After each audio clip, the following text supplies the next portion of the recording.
Howdy, welcome back. So we're ready for continuing our discussion on Fundamental Chemistry 2. We're on carbohydrates. My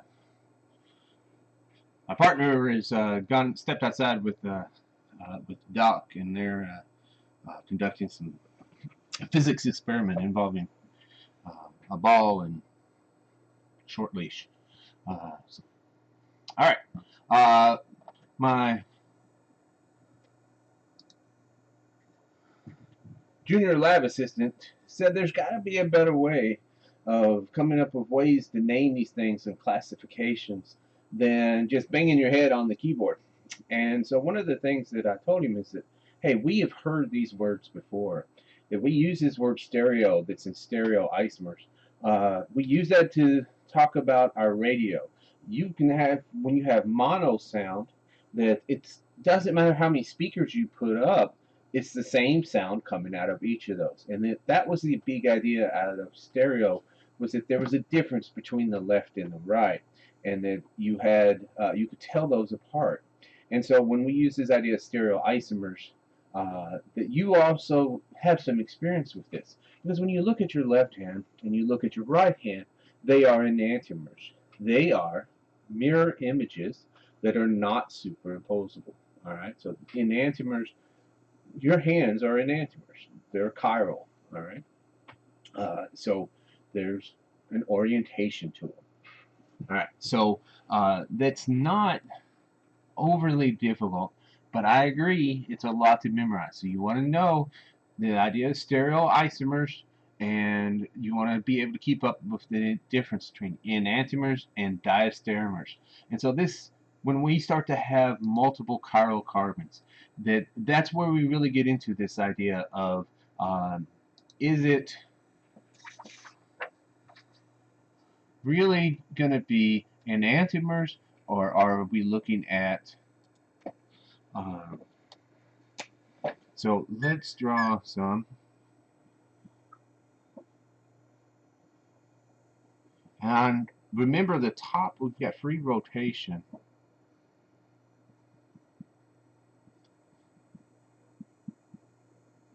So it's really only these chiral centers we have to look at. So I'll draw a similar compound. Now, what if I drew more carbons? Would they be enantiomers or diastereomers? Well, no, they would just be different, completely different compounds. All right, and so these would have that relationship. They would just be different. So we want to be in the same overall category here, and so I'm looking at 1, 2, 3, 4, 5 carbons. So these are aldopentoses. And I want to compare these and decide, are they the same? In other words, are they superimposable? Can I pick this one up and physically slide it over? And if I could do that, they'd be superimposable. They'd just be two drawings of the same thing. All right? But instead, what we have going on is they're not superimposable, because this one in the middle is different. Over here it's on the right, over here it's on the left. All right? And keep in mind, the dashes or the lines going across are coming up at you. They're wedges, and so you can't just flip things over. And you can't spin, because if you spin that particular bond, instead of coming up at you, as I spin it, it's now going down. All right, so that puts some limitations on our movements. I want to tell if these are diastereomers. Since they're not superimposable, I want to tell if they're diastereomers or enantiomers. So you're going to imagine your line of symmetry, your mirror here, and so as I go across, this OH should line up with an OH here. It does not. They're not mirror images. All right, so they're not mirror images, but they're non-superimposable. That makes them diastereomers.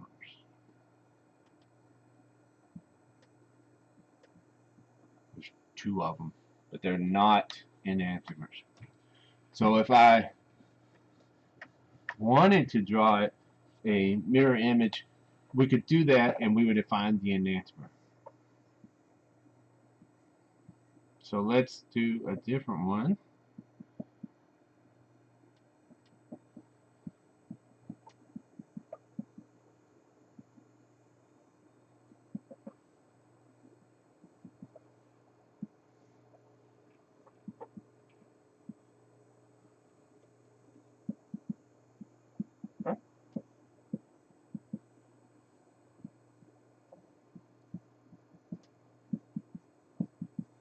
Alright, so first question is, can I pick these two up and lay them on top of each other? All I need to do is find one place where they're different. So this is on the left, this is actually L, and this one is D.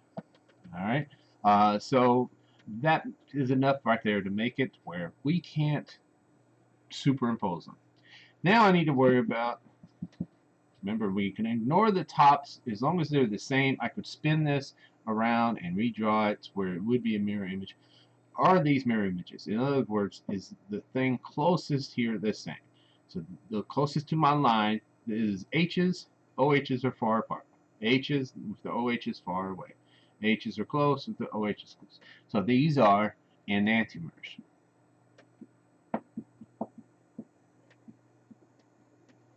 And we don't have to worry about assigning R and S to each one of these. We can just look at their pictures and decide, hey, their relationship is their enantiomers. Alright, we'll have questions where I give you some of these. I might give you several different drawings. So if the more chiral centers, it's going to be then 2 to the n, where n is the number of chiral centers. So if I have 3 chiral centers,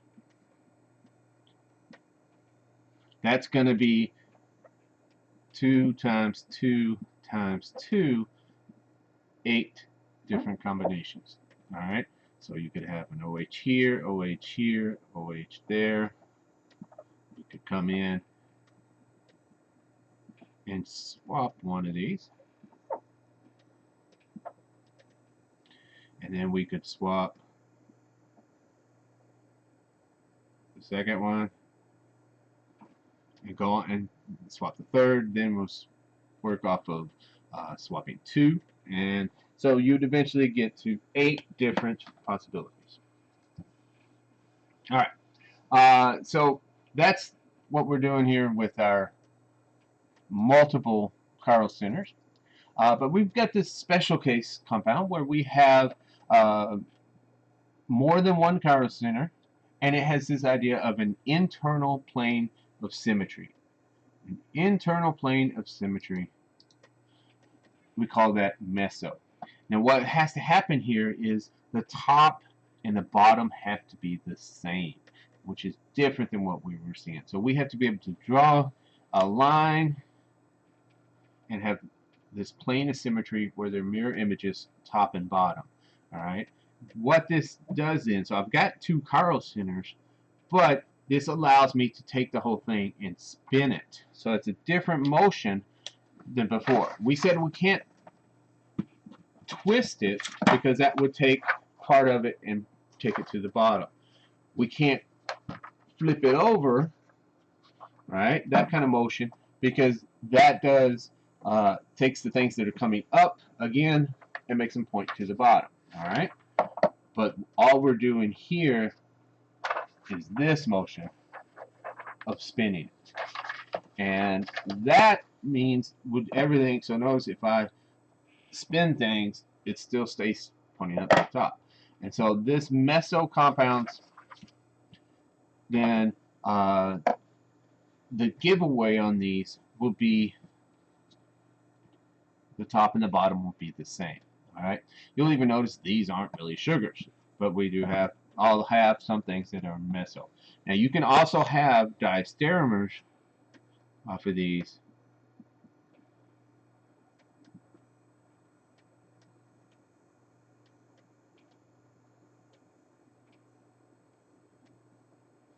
Alright, this one doesn't have a plane of symmetry. When I go across, it's not symmetrical. Alright, so it has a diastereomer.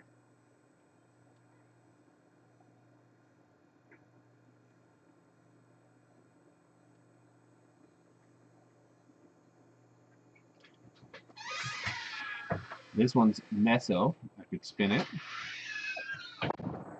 Okay. So the only one I really have to worry about then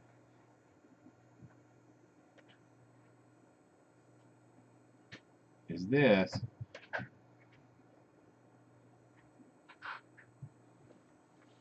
All right. And so you have to be careful on it. So meso compounds, that plane of symmetry, makes life a little bit tougher on these. So we're ready for our next category here, which is Haworth projections. And so this is what happens in these, is we have these carbonyls, either aldehyde or a ketone, and we have all these alcohol groups. And the alcohol groups, we saw this, that they can come back around and form hemiacetal bonds, all right? And hemiacetal bonds are usually not very stable because we could have them further react with other alcohols to make acetals. And we said that hemiacetals really don't stick around very long unless they made 5 or 6 membered rings. And so what we'll be looking at then is a 6-membered ring where we can take, so we're taking the carbonyl, that's part of our ring, and we're going to include one of these alcohols. So usually it's this bottom one, and this bottom one will come around. So the one that we were looking at for our DNRL, that O becomes part of that ring. And so we make these 6-membered rings. Now, trying to draw these can be fun. And so looking down on it, if we were trying to draw this, it would be, so here's our hemiacetal link, right? So this oxygen is the one that came off of our alcohol, and this OH here was from our carbonyl. All right, so there's an H going, and this one, if that OH has gone back, it'll be coming forward. Now, this is flat, so it's 50-50 shot on whether it pushes that down, it pushes this when it turns into an OH, pushes it down, or if it pushes it up. And so it really just depends how this comes in and forms that hemiacetal link. But when we're doing this, trying to draw this, I've got dashes and wedges, and so it becomes a lot. And if I drew this in a chair format, we can see that now we still have this idea of something's going down and something's coming up, and so the things that are on the top, so we get an idea, hey, they were all going down away from us, all these OHs. Well, here you can see in the chair, they're all down. Even though this one is sticking straight down and this one's kind of out, but it's still mostly down compared to the H, which is up high, sticking straight up. This one, the H is sticking out. So Haworth projection says we're going to draw this, instead of messing with the chair, we're just going to draw the ring, and we're going to look at it.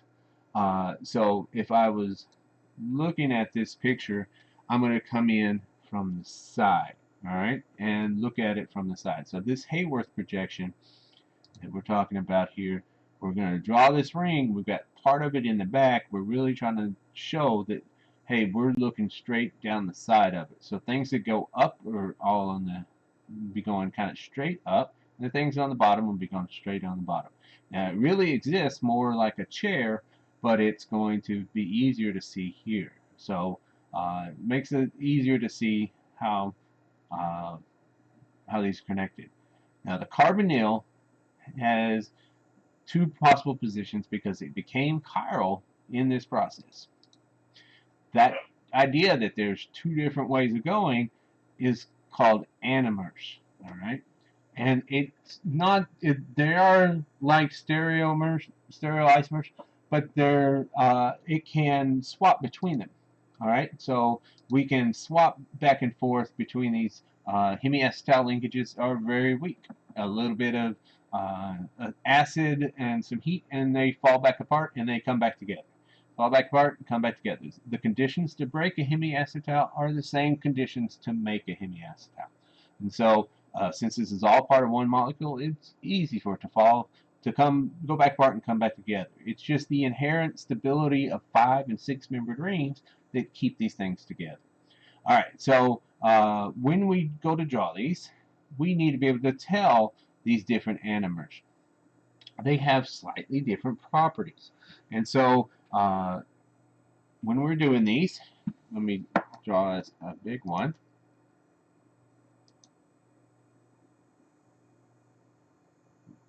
Yep. Oh, mouse. Green, white. There we go.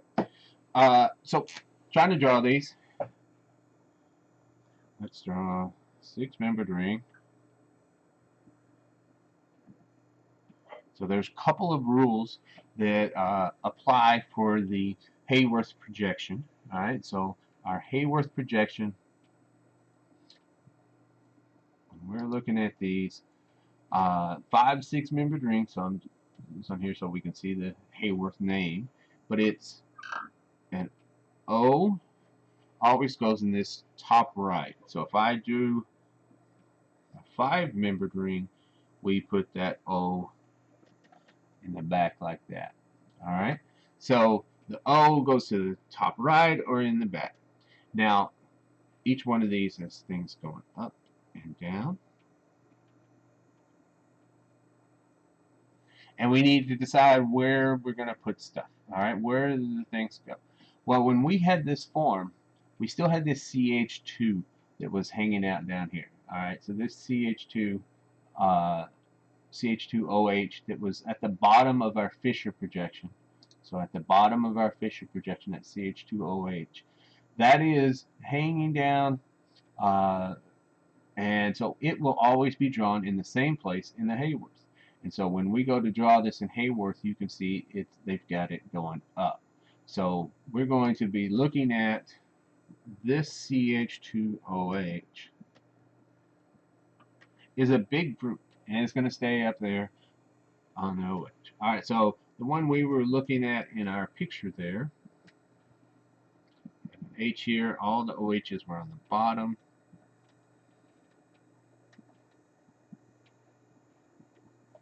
Okay. Now, we can describe whether this is, which anomer it is in terms of alpha or beta.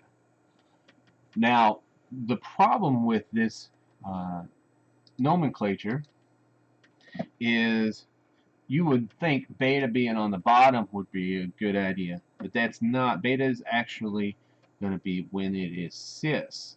That OH was on the same side as that CH2OH. So let's look at what we're looking at. It's always this one. So here's my O. I'm looking at this one to the right. That's where came from my carbonyl. Is it on the same side of my ring as my CH2OH, or is it on the other side? So here's how I remember it. Plan A is trans. Because if I can get these two things apart from each other, then they'll be less sterics. They won't be banging into each other. They won't be so close to each other. And so trans is typically more stable. Now plan B, if plan A doesn't work, then we'll go cis. Alright? And so plan A is our alpha, and plan B is for when it's cis. That's how I keep up with it. Okay? So if I turned around and drew this one, and I had the OH on the bottom, and over here I have my HOH, we can see this one's on the bottom, this one would be on the top, and so this one would be opposite that, and so that's alpha. Here they were alpha as well. Okay, but it really doesn't take much to turn an alpha into a beta.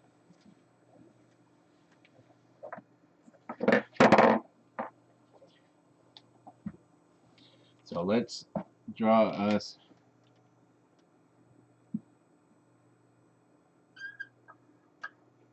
another one.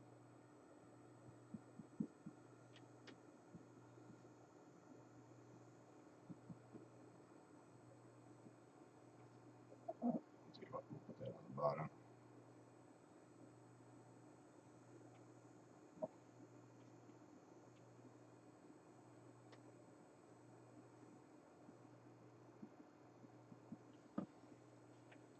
So I'm looking. I need to find my CH2OH. Now, it's usually drawn on the top. Be careful. We can flip this thing around, so don't get used to saying, oh, this is on top or this is on bottom. You want to look at the relationship to the other one, because when we start doing dimers and trimers, these come together. Sometimes they flip around when they react. So I'm looking at this CH2OH and this OH. Are they on the same side or opposite sides? If they're on the same side, that's beta. Alright, they're cis. And so alpha, there will be trans to each other. So you've got to memorize that. And so that's our idea of anomers. Now we can also tell some further information from this. We can still look at our Haworth and see some other information. So we can see how many carbons are here still. One, don't forget this one that's in the CH2, right? 1, 2, 3, 4, 5, 6.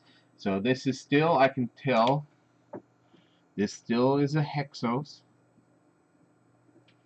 It's in the beta configuration. Alright, it's in hexose. And then we can also come through and we can decide, was this an aldehyde or a ketone? And that's because this was our carbonyl carbon. And so what I'm looking at is not that same OH, because that was our carbonyl oxygen. It was what's going on down here on the opposite part of that. So if it's an H, we had an aldose. It was an aldehyde, and so that was the H that was in our aldehyde. If it's a CH2OH, it was a ketose. If it's anything that has a carbon there, it's a ketose. All right. So we're looking in different places here. We can still get all kinds of information. So let's get a, let's see if I've got a,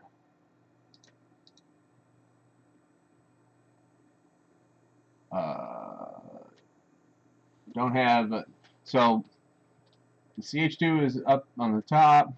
Now sometimes the CH2 down here, it could be above and below. You'll notice everything that was on the left is on the top, everything that was on the right is now on the bottom. But that's the problem here, is the D and the L becomes hard to tell, because you'll notice the oxygen that was involved in determining if it was D or L is contained in this ring, right? It is now part of our ring. So we've lost kind of that information, and I'm not going to ask you D or L on a Haworth projection. I really don't want you having to do that level of difficulty. I do want you to be able to look at a Fischer projection and a Haworth projection and tell if they're talking about the same thing or if they're talking about different things. And so here's this reaction going on again, but it could go to alpha or beta, and it's tough to tell.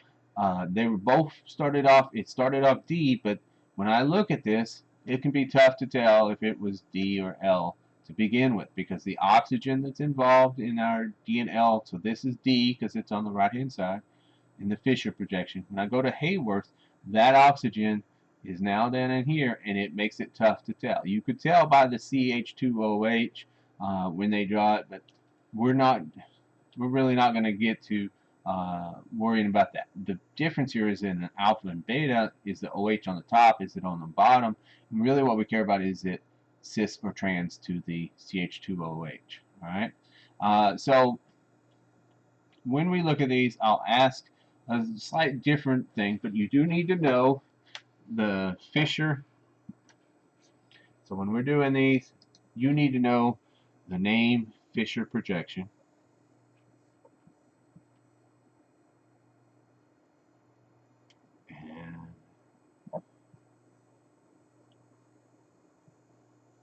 We need to be able to do D and L. We need to know the number of chiral carbons. We need to know is it aldose or ketose. We need to know how many total carbons. All right, and then when I do the Haworth,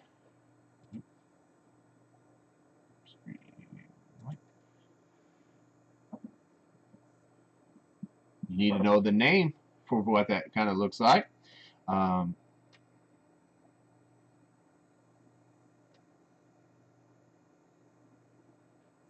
Nice if I drew halfway decent 5-membered ring.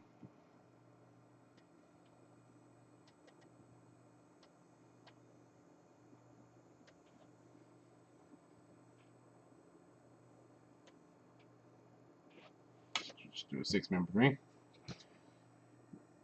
Failing today. Alright. OH up there. H down here. Over here. HO.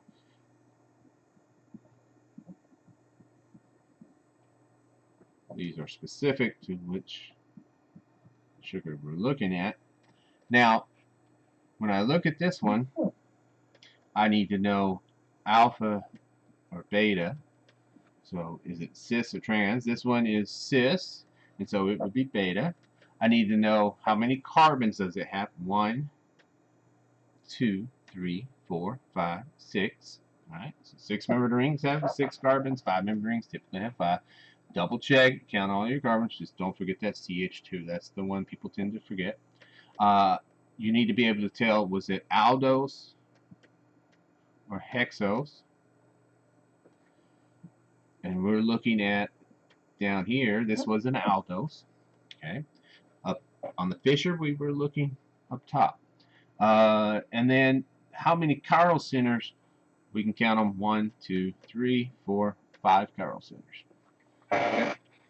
So that's our Fischer and Haworth projections, the kind of things we want to be able to apply from that. So we're looking for the application here. I'm not looking for you to go through and memorize these. So we can do the sugars. When I was doing these, I just add chiral centers, and then notice they're D. You want to remember, nature sugars are going to be D. When we do amino acids, they'll be L. All right. So in nature, then here's my ketoses. So here's trials, and then we add a chiral center. Okay, and so here's my first one. No chiral center. Here's that we're adding chiral centers. We're adding one more. Notice now we have an enantiomer. We have 2 because we have 2. I'm sorry, it's 2 to the end, so we have 1 extra. We're keeping this one always D. So there would, if I did L, I'd have a whole new set. All right, so before, so that's kind of the sneaky part, because they only do these pictures for D. And then, so they're keeping that bottom one always D, so then it's really just, they're alternating these others. And so you could memorize the names for all these if you wanted to. We're not worried about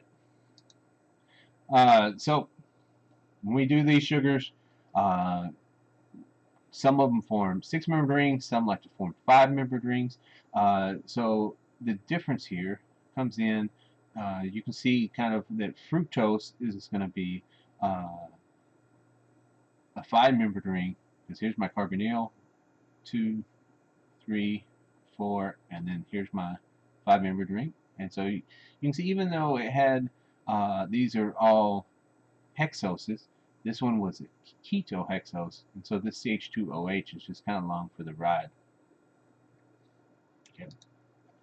So, excuse me. So here's Haworth projection. So aldoses, we could tell by looking at those H's. You can notice here I've got that CH2OH that was part of my fructose.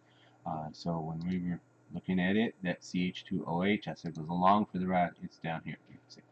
All right. You can see why I had trouble trying to draw these freehand. All right. So CH2OH on the top, OH on the bottom. So those are trans. That's alpha.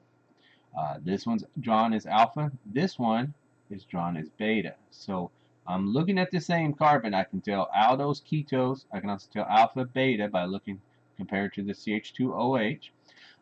Then we can also tell, we can count the number of carbons. So 1, 2, 3, 4, 5. Don't forget this one down here. So it's a hexose. All right. So these two drawings, the Fischer and the Haworth, you need to be familiar with how to pull information out of those. Okay. So then we'll be looking at these, and so here's my D-ribose. Okay. And so when I do my ribose, I'll draw this. I'll ask you, okay, this as 1, 2, 3, 4, 5. So it's an aldopentose. It's D because this is on the right hand side. It's got 3 chiral centers. I might put one of these next to another one and ask if it's they're enantiomers or if they're diastereomers. Okay. So now we're ready for our disaccharides. Now disaccharides, 2. And we put these together, they're going to link by making an ether bond. And this ether bond, so we're losing water. We're going to take an OH and an H, and we're going to lose water. Now, here's the problem, is when these come in together to link, it depends on if it was in an alpha or a beta position. Okay? So, disaccharides, the book goes through and has you memorize taking fructose plus glucose is sucrose, and trying to memorize all this. I'm not worried about memorizing those. I want to be able to look at this. Now you should know it's a glycoside linkage. All right, fancy word for it. We can still tell whether this one here. So this was on the bottom here. So that's an alpha linkage. All right, see how easy it is. All right, so we can tell when they're alpha linkages versus beta linkages, and it's really about looking at CH2. So this CH2 is on the top, and this O is on the top. That's a beta linkage. All right. Now this one's on the bottom, but notice the CH2 is over here, and it's on the bottom. So when they come together, you got to find that CH2OH that was part of our Fischer projection. All right. So and when we make these polysaccharides, you've got starch tends to do alpha linkages, where cellulose they're beta linkages. So cellulose is what makes up the structure in plants. So when I ask about these, that one's not too bad. The amylose and the amylopectin can be a little bit tough, and so here's what you need to know about that: is the amylopectin has branches. When it comes together, it makes all these branching points. All right, so it splits off where the amylose is in a straight line. That's really all I want you knowing about those. You can get their uses when we do biology. So when I do these, what we care about then is which projection is it, and then we can start looking at a bunch of different things here. So this projection, I need to know how many carbons it is. I'll ask, was it an aldehyde or a ketone? Was it alpha or beta? So down here, I'll ask, and how many chiral centers does it have? All right, so this one has 1, 2, 3, 4, 5 chiral centers. It has 6 carbons. Was this an aldehyde or a ketone? It was an aldehyde, and it is in the alpha configuration. Here's my CH2OH over here. This is beta because this OH is up high. It was an aldose because this H. All right, and then it has 5 carbons and 4 chiral centers. So over here, notice here's my, I'm finding the O, I'm finding my CH2OH, it's usually at top left there. And then, now if they flip this whole thing, this particular one's annoying because when we flip it, it looks symmetrical. So you can tell them apart because this CH2 OH goes to an H, whereas this one, an OH, whereas this one's going to have an H. So this is always our magic carbon right there. And so if they flip this over, that's what we're looking at to recognize. See how it's the CH2OH and it's got that H. We can find that one and we can learn our alpha and beta. So this one's up top, this one is up top, they're on the same side, that's beta. This one, we're looking at this OH and this CH2OH, they're on the same side, they're beta. Now this had, down here, CH2OH, that's a ketone, that was a ketose. And here is the OH. So when I come down on these, we want to be able to notice carbon there. Don't forget there's a carbon here at the carbonyl. So 1, 2, 3, 4, 5, 6 carbons. So this was a ketose, ketohexose. This is drawn in the D configuration. The OH is on the right hand side. Over here we've got one that's in the L configuration. We should be able to tell if these are enantiomers of each other or not. Let's see. So these are aldoses. Let's look at these. Are they mirror images? No. But they are not superimposable, so those are diastereomers. Okay? And so remember, if you're going to have mirror images, then you got to worry about, so let's look at, see, this one and this one. Those are, only difference is this is in D and this one's in L. Other than that, they're the same sugar. Alright, so this would be whatever it is with an L in front of it. So they are diastereomers of each other. You know, if I swap all the OHs, I'd get the mirror image of this one. Alright, so this chapter is overwhelming, and especially when you read the chapter, overwhelming. And this is fructose and galactose, and every time you try and do this, there's a lot of memorization that we could do. But what we're in is we're learning to apply some skills. There is some basic memorization. You need to know enantiomers, you need to know meso, you need to know racemic, you'll need to know diastereomers, you need to know which one's Fischer, which one's Haworth. You'll have to memorize D and L, how to tell those. And you'll have to memorize alpha and beta. So there's some skills that we want to take out of it. You memorizing the sugars isn't going to stay with you long term. If you've got to take a class where you need to know those sugars, you're going to have to sit down and memorize them again. Alright, so I'm not worried about trying to memorize those. Heck, this is going to be an online test this year, so you know you'll have them in front of you. It's not a big deal if you wanted to. So, well, I'm making memorize. But what comes down to is I want you able to apply the skills. Those skills will stick with you a lot longer. And so when you see somebody show you a sugar, you can at least immediately say, hey, that hemiacetal linkage is in the beta configuration. Yeah, I see when somebody says it's an aldose or ketose, you know exactly what they're talking about. You could point out how they figured that out. You will be able to tell if somebody tells you these enantiomers, or are these, why aren't these, somebody asks you why something isn't in enantiomers, and you see it's got a plane of symmetry inside the molecule, then it's a meso compound. Alright, so that's meso one tends to be a tough one. So work on the homeworks, and then this one, like I say, it's really based on skills. So we'll catch you on the next one.